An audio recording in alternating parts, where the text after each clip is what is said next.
sa ato nga nadungog nga ebanghelyo ana kanang mga katapusang mga pulong ni Jesus, no?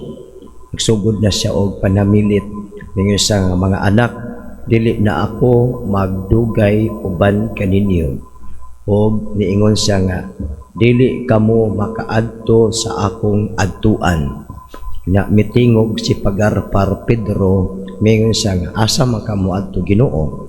Andam ko nga muuban nimo bisan pagmamatay ako. Apan mingon si Jesus, sa dili pagani mo tuktugaok ang manok, ilimod mo na ako sa makatulong.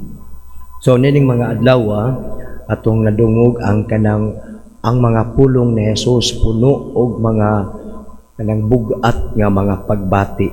Una kanang bugat sa kasing-kasing nga ikaw budhian, og mas bugat kay ang magbudhi nimo usa sa imong mga gipili gisaligan nga mahimong imong mga tinun-an.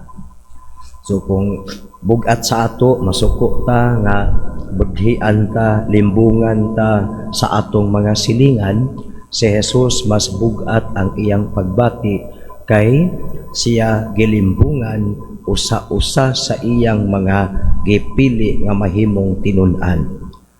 Nya prangka si Jesus miingon nga sultihan ko kamo, usa kaninyo magbudhi kanako.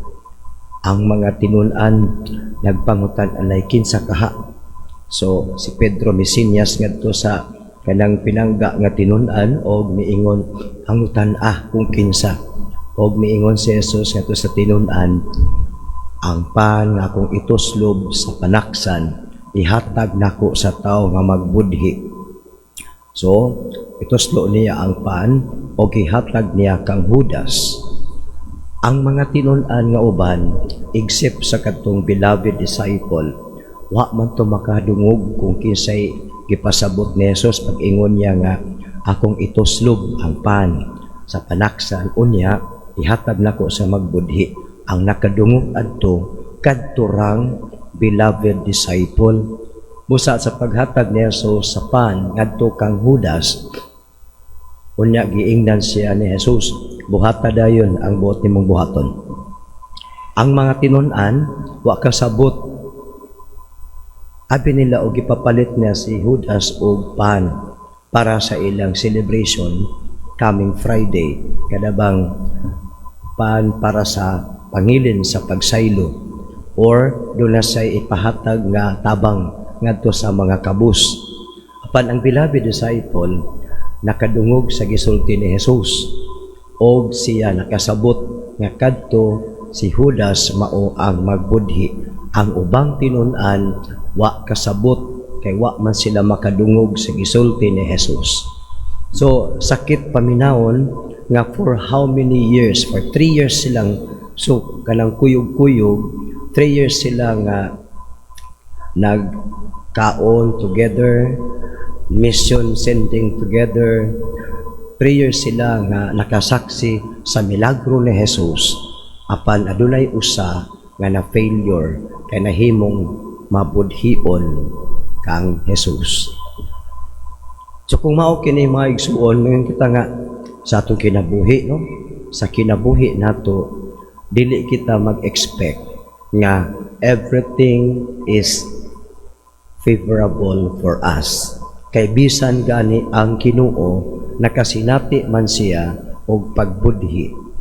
So di kita mangluod sa Ginoo kung makasinati kita nga adunay mga painful experience nato caused by others, by other people. Dili kita magmahay sa Ginoo kay kini this is part of our journey. Ang dili part sa atong journey kanang wala kay problema. Ang dili part sa atong journey kanang wala kay kahasol. Dili part sa atong journey kanang wala kay sulbaron nga suliran sa imong kinabuhi. So sa atong pagpuyo ning kalibutan, followers of Jesus man ta.